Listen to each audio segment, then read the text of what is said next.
I still remember the exact color of the light coming through the kitchen window when she said it, this pale yellow, almost sickly, like the sun itself knew something was about to break. My coffee cup was halfway to my mouth. I'd just gotten home from a 12-hour shift. My back ached, my eyes burned, and then my wife looked at me with this expression I'd never seen before and said, "I need to tell you something, and I need you to actually hear me this time." I set the cup down.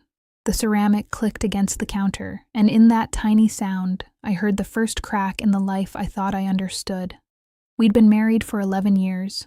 11 years of mortgage payments and parent-teacher conferences and Sunday dinners with her mother, who never quite forgave me for not becoming a doctor.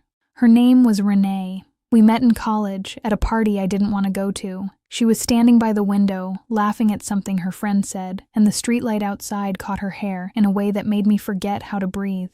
I spent 3 weeks working up the courage to talk to her. When I finally did, I said something stupid about the weather. She laughed anyway. That was Renee. She made you feel like your flaws were forgivable, like you were worth sticking around for. We got married 2 years later in her grandmother's backyard. Small ceremony, 60 people. Her cousin played acoustic guitar badly, and nobody cared. Our son Michael came 3 years after that, then our daughter Sophie 2 years later. Life filled in around us like concrete. Solid, predictable, heavy.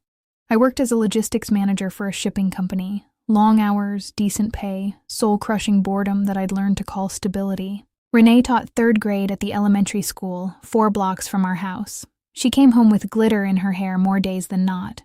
We had a routine. We had roles. We had a life that looked, from the outside, like everything was exactly where it should be. But looking back, I can see the cracks that I chose to ignore. The way her laughter had gotten quieter over the years. The way she'd started going to bed before me, always claiming she was tired. The way she'd look at me sometimes across the dinner table like she was trying to remember something she'd forgotten. I told myself it was just marriage, just the natural settling that happens when 2 people share a bathroom for a decade. I told myself a lot of things. The first shift came about 6 months before that conversation in the kitchen. It started with a name I didn't recognize. I was sorting through the mail when I saw an envelope addressed to her from something called the Redwood Center. No return address description, just the name in neat black letters.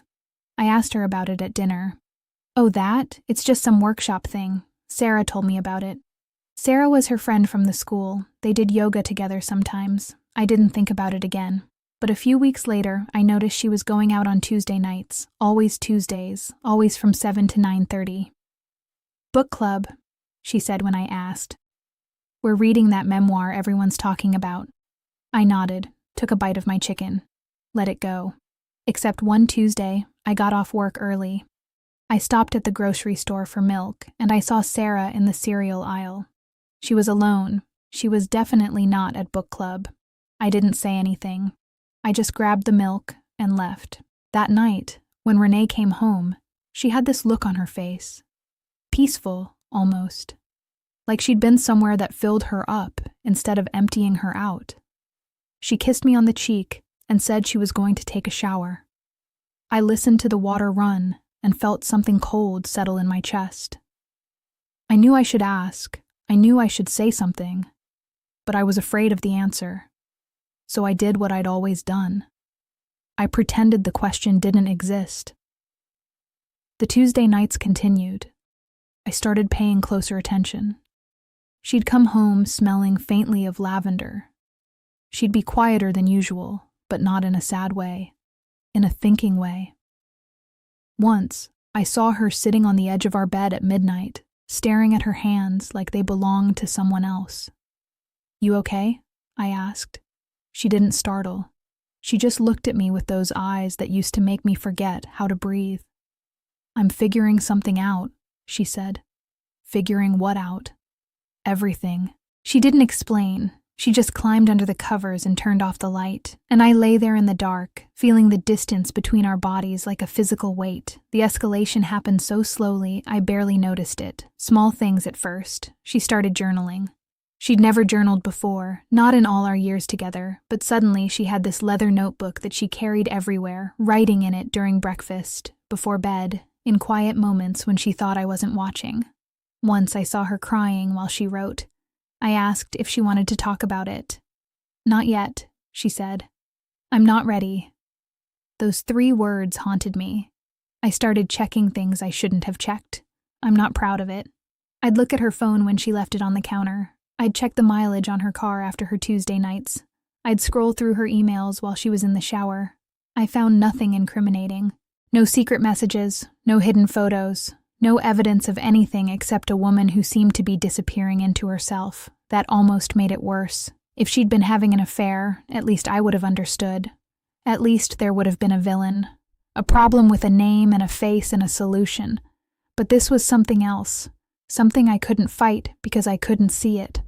One night Michael asked me why Mom was sad all the time. He was 9. He noticed everything. "She's not sad, buddy," I said. "She's just tired. Adults get tired sometimes." He looked at me with those serious brown eyes, so much like hers. "She doesn't look tired. She looks far away." I didn't know what to say to that, because he was right. The worst moment came about a month before the kitchen conversation. I came home from work to find Renee sitting at the dining room table with papers spread out in front of her. Legal-looking papers. My heart stopped. "What is this?" She looked up, and I saw tear tracks on her cheeks. "It's not what you think." "Then what is it?" She took a breath, then another. "They're letters. Letters I wrote to myself, from a workshop I've been doing." "What kind of workshop?" "The kind where you have to be honest about your life. Really honest. Even the parts that scare you."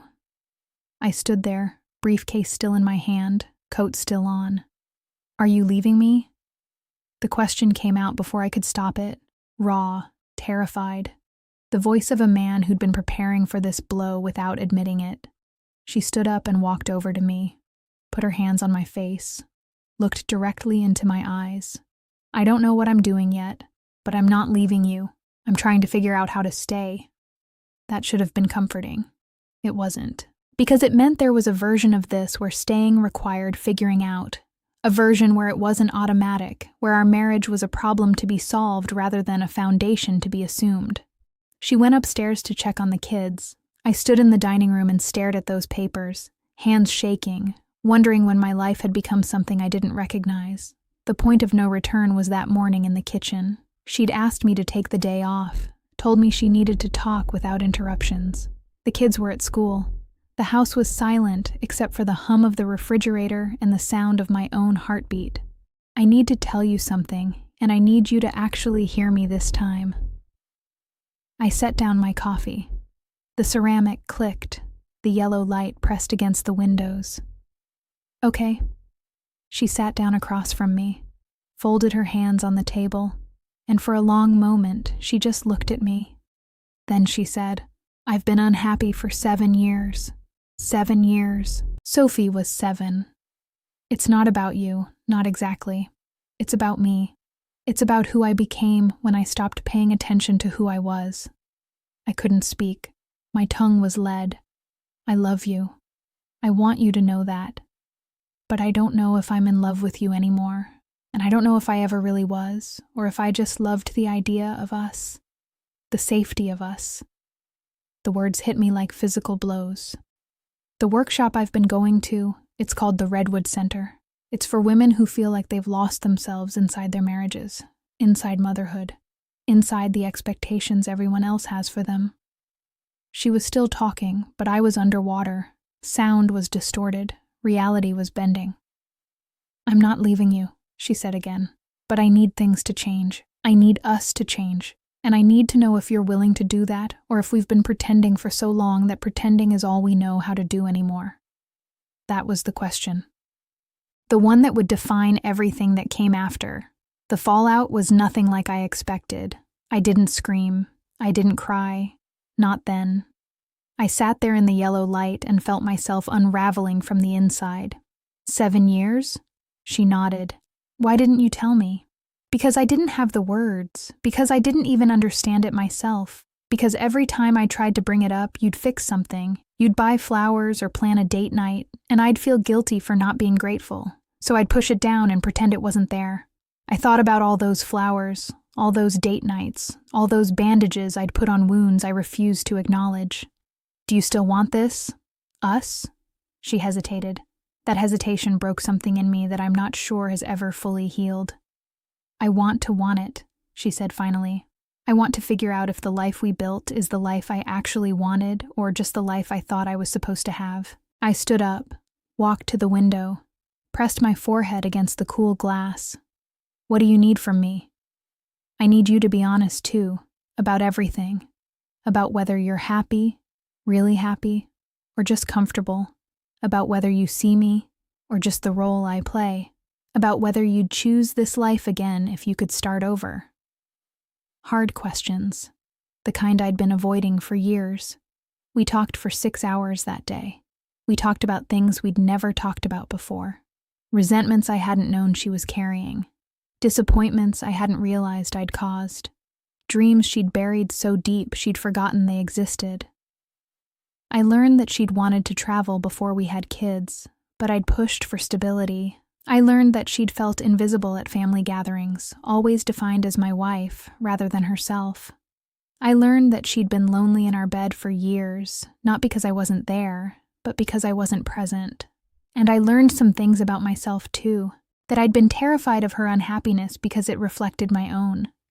That I'd been so focused on providing that I'd stopped connecting. That I'd taken her presence for granted the way you take the walls of your house for granted. Always there. Never thought about, never appreciated. The months that followed were the hardest of my life. We started seeing a counselor, twice a week at first, then once. Some sessions. I left feeling hopeful. Others, I sat in my car in the parking lot and stared at my hands and wondered if we were just delaying the inevitable. We didn't tell the kids everything, just that Mommy and Daddy were working on being better friends to each other. Michael, with his serious eyes, nodded like he understood more than we were saying. Sophie asked if we could get a puppy. There were setbacks. A fight in the garage where I said things I'll always regret. A night where she packed a bag and drove to Sarah's house because she needed space and I hadn't learned how to give it yet. A moment at Christmas where I caught her looking at old photos and crying, and when I asked her what was wrong, she said, "I don't know who that woman is anymore." But there were also moments of light. A Tuesday night where she invited me to come with her to the workshop, and I sat in a circle of strangers and talked about my father and cried for the first time in 15 years. A weekend getaway, just the two of us, where we stayed up until 3 a.m, talking like we hadn't talked since college. A kiss in the kitchen that was different from all the kisses before. Not routine, not habit, chosen. We started dating again. Actually dating. Not obligation dates or anniversary checkboxes. Real dates where we asked each other questions and listened to the answers. I learned things about my wife I hadn't known in over a decade. That she'd always wanted to learn pottery. That she dreamed of living near the ocean someday. That her favorite memory of us was a random Wednesday night early in our marriage when we danced in the kitchen for no reason. I tried to be the man who would dance in the kitchen again. Some days I succeeded. Some days I fell back into old patterns and watched her face close off and felt the fear all over again. Change isn't linear. That's what our counselor said. It helped to hear that. On the bad days, it helped a lot. It's been 2 years since that morning in the kitchen. We're still married. We're still trying. I won't pretend we're fixed because I don't think people get fixed. I think they get aware. They get intentional. They get brave enough to keep showing up even when showing up is hard. Some things changed forever that day. I lost the certainty I used to have. The assumption that my marriage was solid because I paid the bills and fixed the garbage disposal and showed up where I was supposed to show up. I learned that presence isn't the same as participation. That love is a verb, not a status. I learned that my wife is a complete person with a complete interior life, and that I'd spent years treating her like a supporting character in my story instead of the protagonist of her own. We're different now, more careful with each other, more honest, more willing to say the hard thing instead of burying it under small talk and exhaustion. Michael is 11 now. He tells me I seem happier, and I don't know how to explain that happiness isn't quite the right word. Awake is closer, present, alive to my own life in a way I wasn't before. Sophie got her puppy. His name is Biscuit. He chews everything. Renee finished her workshop and started facilitating groups herself. Tuesday nights are still hers, but now I know exactly where she is, and sometimes she tells me about the women she meets, the stories that break her heart, the breakthroughs that give her hope. I started my own work too, confronting the parts of myself I'd been running from. It's harder than I expected, and more necessary. Sometimes, late at night, I lie awake and wonder how close we came to losing everything. One different word, one defensive reaction, one moment where I chose my ego over her truth. We were one conversation away from becoming strangers. And some nights I think about all the couples who never have that conversation, who let the silence grow until it becomes a wall, who choose comfortable suffering over uncomfortable honesty. I don't know if we're going to make it forever. Nobody knows that. But I know that for the first time in years, I'm choosing my marriage instead of just existing inside it. And that's the closest thing to love I've ever understood. She still looks at me sometimes across the dinner table, and I still see the woman by the window who made me forget how to breathe. The difference is, now I remember to tell her,